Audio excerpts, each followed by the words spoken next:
எனது அன்பான தமிழ்நாடு திரையரங்கு உரிமையாளர்கள் சங்கத்தினுடைய மெம்பர்களே,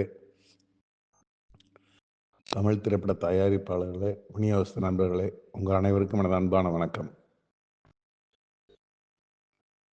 கடந்த 2 மாத காலமாக திரையரங்குகள் நடத்துவதற்கு எவ்வளவு சிரமம் இருப்பது என்பதை திரையரங்கு நடத்தி கொண்டிருக்கும் தயாரிப்பாளர்களும் விநியோகத்தர்களும் திரையரங்கு உரிமையாளர்களாய் நாங்களும் தெரிந்து கொண்டோம்.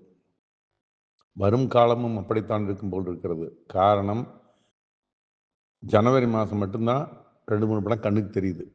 அதுக்கப்புறம் பிப்ரவரி மார்ச்சில் படமே கிடையாது. 2வது எலெக்ஷன் வேறு வந்துடும். அப்போது திருப்பி ஏப்ரல் மேலே ஏதாவது 1-2 படம் வரும். அண்டர் ப்ரொடக்ஷன்லேயே படங்கள் ரொம்ப குறைஞ்சி போச்சு. இதுக்கெல்லாம் மிகப்பெரிய காரணம், நம்ம எவ்வளவோ தூரம் எடுத்து சொல்லியும் திரையரங்கு வரக்கூடிய பார்வையாளரை குறைந்து 8 வாரமாவது ஓடிடி பண்ணி கொடுங்க அப்படின்னு நம்ம எவ்வளவோ ஒரு தயாரிப்பாளர் சங்கத்துக்கு நம்ம கேட்டு பார்த்தோம், கெஞ்சி பார்த்தோம், எல்லாம் பண்ணி பார்த்தோம், நடக்கலை. இப்போ அதனுடைய விளைவு தமிழ் சினிமா மொத்தமாக தமிழ் சினிமா இண்டஸ்ட்ரி அதை அனுபவிச்சுட்டு இருக்குது. காரணம், 4 வாரம் 3 வாரத்தில் ஓடிடியில் போட்டோன்னு போட்டுக்கிட்டா திரையரங்கு வர்றதுக்கு ஆடியன்ஸ் ரெடியாக இல்லை. ஆடியன்ஸ் இன்னைக்கு 4 வாரத்தில் வந்துடுது, ஓடிடியிலே பார்த்துக்கலாம் அப்படிங்கிற முடிவுக்கு வந்துட்டாங்க. இதை எவ்வளோ எடுத்து சொன்னாலும் தயாரிப்பாளர் கவுன்சிலாவது புரிஞ்சுக்கிட்டு அவங்க ஜென்ரல் பாடியில் 6 வாரம் சின்ன படத்துக்கு 8 வாரம் புதிய பண்ணி போட்டிருக்காங்க. அது எல்லாமே ஒரே மாதிரி 8 வாரம் பண்ணால் அவங்களுக்கு நம்ம கேட்கணும். ஆனால் இந்த ஆக்டிவ் ப்ரொடியூசர்ஸ் அசோசியேஷன் இருக்கிறவங்க பெரிய தயாரிப்பாளர் ஒரு 3-4 பேர் பிடிவாதமாக அவங்க பிடிச்சி 4 வாரத்துக்கு எங்களுக்கு விலை கிடைக்க மாட்டேங்குது, 8 வாரம்னா சுத்தமாக விலை கிடைக்காது அப்படின்னு சொல்லி அவங்களுடைய பிடிவாதத்தினால இன்னைக்கு திரையரங்க வசூல் எவ்வளவு தூரம் அதல பாதாளத்துக்கு போயிருக்குன்னு அவங்களுக்கு புரிய மாட்டேங்குது. அவங்க அண்டர் ப்ரொடக்ஷன் இருக்கிற அந்த 1-2 படத்தை வச்சே தான் பேசிட்டு இருக்காங்களோ ஒழிய ஒட்டுமொத்த சினிமா உலகை பற்றி அவங்க சிந்திக்கிறதே கிடையாது. அவங்க ஒரு 4-5 பேர்த்தினால மொத்த இண்டஸ்ட்ரியே சஃபர் ஆகுது. இப்போ பார்த்தீங்கன்னா, இப்போ ஓடிடிக்காரர் இப்போ அவங்க உடனே வாங்கல. இப்போ எத்தனை படம் பெரிய படங்கள் நான் லிஸ்ட்டு கொடுக்க முடியும். எத்தனை பெரிய படங்கள் இவங்க ஃபர்ஸ்ட் காப்பி பண்ணி வச்சுட்டு உட்காந்துக்கிட்டு இருக்கிறாங்க. யார் யார் பேசுனாங்களோ 4 வாரத்துக்கு முடியாது, 8 வாரத்துக்கு முடியாதுன்னு பேசினவங்கலாம் இப்போ படத்தை எடுத்து வச்சுட்டு உட்காந்துட்டு இருக்காங்க. ஓடிடியில் வாங்க மாட்டேங்கிறாங்க. இவங்களாலே படத்தை ரிலீஸ் பண்ண முடியல. என்ன காரணம்னா, ஓடிடி விலையை கால்குலேஷன் பண்ணி இவங்க ப்ரொடக்ஷன் காஸ்ட்டை அதிகப்படுத்திட்டாங்க. நடிகர்களுக்கு சம்பளத்தை வச்சு பண்ணிட்டாங்க, டெக்னீஷியன் சம்பளத்தை வச்சு பண்ணிட்டாங்க. இந்த பக்கம் பார்த்தீங்கன்னு சொல்லிட்டுனா இஷ்டத்துக்கு 6 மாதம், 1 வருஷம், 1.5 வருஷம் ப்ரொடக்ஷனை கொண்டு போய் வட்டிங்கிற ஒரு பெரிய அளவில் வட்டி சேர்த்து 1 வருஷம் இல்லாமல் எந்த பெரிய நடிகர் படத்தையும் இவங்க முடிக்கிறது இல்லை. இப்போ எல்லாரும் சஃபர் ஆகி இவங்களும் சஃபர் ஆகி நம்மளையும் சஃபர் பண்ணி இப்போ இண்டஸ்ட்ரியே மொத்தமாக இதாகிடுச்சு. உங்களுக்கே தெரியும், போன வாரம் ரிலீஸ் ஆகக்கூடிய தெலுங்கு படம் என்ன காரணத்தில் என்னது, அபரிதமான செலவாகி கடைசியில் என்ன ஆகுது, தயாரிப்பாளர்னால் கடன் கட்ட முடியல. இப்போ படம் போஸ்ட் ஆகிடுச்சு. எனக்கு தென்னிந்திய சினிமா உலகமே இப்படித்தான் இருந்துட்டு இருக்குது. நாட் ஓன்லி தமிழ் சினிமா, தென்னிந்தியாவில் இருக்க எல்லா சினிமா உலகம் இப்படித்தான் இருந்துட்டு இருக்குது. தமிழ் சினிமாவில் ரொம்ப மோசமாக இருக்குது எல்லாத்தை விட. ஏன்னா இங்கே தயாரிப்பாளர்கள் எண்ணிக்கை குறைஞ்சி போச்சு. ஏன் குறைஞ்சி போச்சு, அதை புரிஞ்சுக்காமையே இவங்க பேசிட்டு இருக்கிறாங்க. தயாரிப்பாளர் சங்க நிர்வாகிகள் தயாரிப்புகள் குறைஞ்சிட்டு வருது, ஏன் குறையுது அப்படின்னு புரிஞ்சுக்காம திருப்பி நாங்கள் 4 வாரத்தில் ஓடிடியில் போடணும், 4 வாரத்தில் ஓடிடி போடணும். இது ஒன்று தான் இவங்களுடைய கான்செப்ட். இப்போ ஓடிடி எல்லாமே என்ன தெரிஞ்சிட்டீங்களா நீங்கள்? குறிப்பாக ஒரு 4-5 தயாரிப்பாளர்கள் ஒரு தடவையும் மீட்டிங் வந்தாங்கன்னு போட்டுட்டுனா அவங்களோட எண்ணமே பூரா ஓடிடி பற்றி பேசுறது தான். இப்போ ஓடிடிக்காரர் கையை கட்டிட்டு உட்காந்துக்கிட்டாங்க. இப்போ நம்ம நிலைமை என்ன, ஓடிடிலையும் உன்னால் விற்க முடியல, திரையரங்களையும் போட முடியல. இப்போ அவங்களே சொல்கிறாங்க, திரையரங்களை போட்டு அதனுடைய சதவீத அடிப்படையில் தான் நாங்கள் படங்களுக்கு விலை கொடுக்க முடியும்னு சொல்லிட்டாங்க. என்ன வசூல் ஆகுதோ அதை எடுத்து பர்சன்டேஜ் பண்ணு. இப்போ நீங்கள் படம் நல்லா ஓடணும்னு நினைங்க, ஒரு படம் திரையரங்களை போட்டு ஒரு 4 வாரம் 5 வாரம் ஓடணும்னு நினைச்சு பேசுங்க, தயவு செஞ்சு பேசுங்க. மிகப்பெரிய சிக்கத்தில் இருந்துட்டு இருக்கிற அடுத்த வருஷம் 2026 ஆரம்பம் மட்டும்தான் அது 1 மாதம் தான் படம் தெரியுது கண்ணுக்கு. அதுக்கப்புறம் 11 மாதத்துக்கு படமே கண்ணுக்கு தெரியல. ஏதோ 1-2 படங்கள் பெரிய படம் கண்ணுக்கு தெரியுது. எல்லா பெரிய நடிகர்களும் வீட்டில் உட்காந்துருக்காங்க. ஏன்னா அவங்க கேட்குற சம்பளம் கொடுக்குறதுக்கு யாரும் ரெடி இல்லை. ஒரு பெரிய நடிகர்களுக்கு சும்மா தான் இருந்துட்டு இருக்காங்க. சும்மா வெளியில தான் பேசுறாங்க ஒழிய நாங்கள் அவ்வளோ சம்பளம் 20 கோடி கொடு, 30 கோடி கொடு, 50 கோடி கொடு, 100 கோடி கொடு, 150 கோடி கொடு. 150 கோடி நடிகர்கள் ஒருத்தருக்கு படமே கிடையாது. இன்னைக்கு 150 கோடி கொடுக்குறதுக்கு யார் இருக்காங்க, ரெடி இருக்காங்க?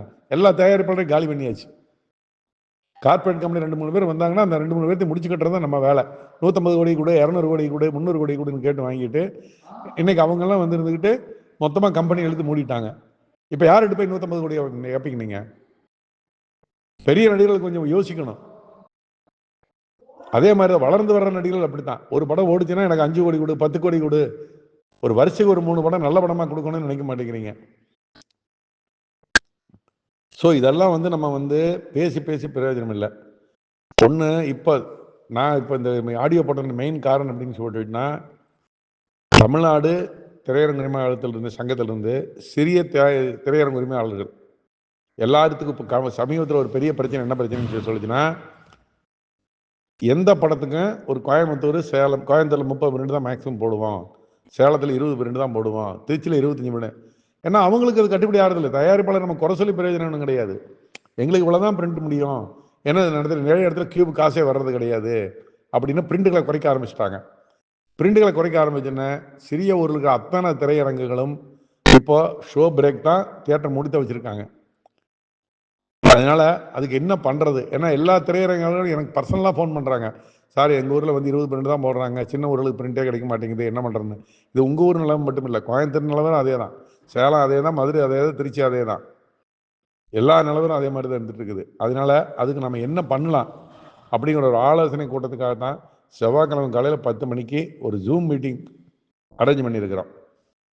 ஆனால் இனி நம்ம சொல்லி நீங்களாம் சென்னைக்கு வந்து அங்கே வந்து உட்காந்து பேசினா அங்கே 1 மணி நேரம் 2 மணி நேரம் டைம் இருக்கிறது கிடையாது. காலையில் 11 மணிக்கு மீட்டிங்னா எல்லாரும் வந்து சேர்றது 12 தான் வந்து சேர்றீங்க. 12 வந்துட்டு உடனே 1:30 மணிக்கு லஞ்சு, எதுவுமே நம்ம டிஸ்கஸ் பண்ண முடிய மாட்டேங்குது. அந்த மாதிரி நிலைமை ஒரு மீட்டிங் நானும் பார்த்துட்டேன். அதனால தான் ஜூம் மீட்டிங் முதல்ல 2 மீட்டிங் போடுவோம், தேவைப்பட்டால் அப்புறம் பர்சனலாக ஒரு மீட்டிங் போடுவோம். ஜூம் மீட்டிங் காலையில் 10 மணிக்கு சரியாக ஆரம்பிக்கும். சரியாக 10 மணிக்கு மீட்டிங் ஆரம்பிக்கும். 2 மணி நேரம் 12 வரைக்கும் அந்த மீட்டிங் கொண்டு போகலாம். தயவு செஞ்சு அந்த மீட்டிங்கில் பேசக்கூடிய திரையரங்கு உரிமையாளர்கள் பாயிண்ட்டுகளை மட்டும் பேசுங்க, ரொம்ப நேரம் பேசிட்டு இருக்க வேண்டாங்க. செவ்வாய்க்கிழமை காலையில் 10 மணிக்கு ஒரு ஆன்லைன் ஜூம் மீட்டிங் ஒன்று அரேஞ்ச் பண்ணுறோம். நம்ம தமிழ்நாடு திரையரங்கு மல்டிப்ளெக்ஸ் சங்கத்தின் சார்பில் நீங்கள் எல்லாரும் கலந்துக்குங்க.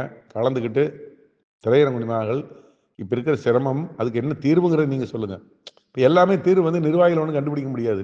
நிர்வாகிகள் ஒன்று வானத்திலிருந்து வந்தவங்க இல்லை, அவங்களும் உங்கள் மாதிரி கஷ்டப்பட்டுட்டு இருக்கிறவங்க தான். அதனால நீங்கள் சொல்லுங்கள், அதில் எதுவும் பெட்டர் தீர்வாக இருக்குது அப்படிங்கிறத வச்சு நம்முடைய முக்கியமாக இந்த ஓடிடி 8 வாரங்கிறது வந்து வேறு வழியே கிடையாது. 8 வாரம் கழித்து இவங்க பண்ணினா மட்டும்தான் நம்ம படம் ரிலீஸ் பண்ண முடியும். ஏன்னா இப்போ முடிச்சு கையில் ரெடியாக இருக்கிற படங்களுக்கு வந்து சலுகை கொடுக்கலாம். மற்ற படங்களை பொறுத்தவரை இனி ஆரம்பிக்க போகிற படம், ஏன்னா கையில் ஒன்றும் அண்டர் ப்ரொடக்ஷன் படம் கிடையாது. இவங்க சும்மா பேசிட்டு தான் இருக்காங்களே ஒழிய நாங்கள் அந்த மாதிரி பண்ணிட்டோம், இந்த மாதிரி இனி படம் எடுக்கக்கூடிய படங்கள் ஜனவரி மாதத்துலேருந்து ஷூட்டிங் போகிற எல்லா படங்களும் 8 வாரம் தான் கழிச்சு தான் படம் போட்டு தான் நாங்கள் படம் போடுவோம் அப்படிங்கிற ஒரு ஸ்ட்ராங்கான முடிவுக்கு நம்ம வரணும். அப்படி முடிவுக்கு நம்ம வந்தோம்னா மட்டும்தான் இந்த தொழில் ஓரளவு காப்பாற்ற முடியும், திரையரங்கள் மூலமாக காப்பாற்ற முடியும், தியேட்டருக்கு ஆடியன்ஸ் வரவழைக்க முடியும். அதெல்லாம் இல்லாமல் திருப்பி திருப்பி பேசிகிட்டே இருந்தோம்னா நடக்காது. அதுக்காக இந்த ஜூம் மீட்டிங், ஒரு மீட்டிங் 2 மீட்டிங், ஏன்னா ஜூம் மீட்டிங் எத்தனை மீட்டிங் வேணால் போடலாம், ஒன்றும் பெரிய சிரமம் ஒன்றும் கிடையாது. நீங்கள் இருந்த இடத்துல கலந்துக்கலாம். முடிஞ்சால் அந்த வாரம் 2-3 மீட்டிங் நான் அரேஞ்ச் பண்ணுறேன். எல்லாரும் வந்து பேசுங்க, பேசி நல்ல ஒரு சொல்யூஷன் கொண்டு வருவோம். செவ்வாய்க்கிழமை காலையில் 10 மணிக்கு தமிழ்நாடு திரையரங்கு உரிமையாளர்கள் அனைவரும், சங்க உறுப்பினர்கள் அனைவரும் இந்த மீட்டிங்கில் கலந்துக்குங்க. கலந்துட்டு உங்கள் கருத்துக்களை சொல்லுங்கள். அதுக்கப்புறம் என்ன பண்ணலாங்கிற நம்ம தீர்க்கமான முடிவுக்கு நம்ம வந்துடலாம். நன்றி, வணக்கம்.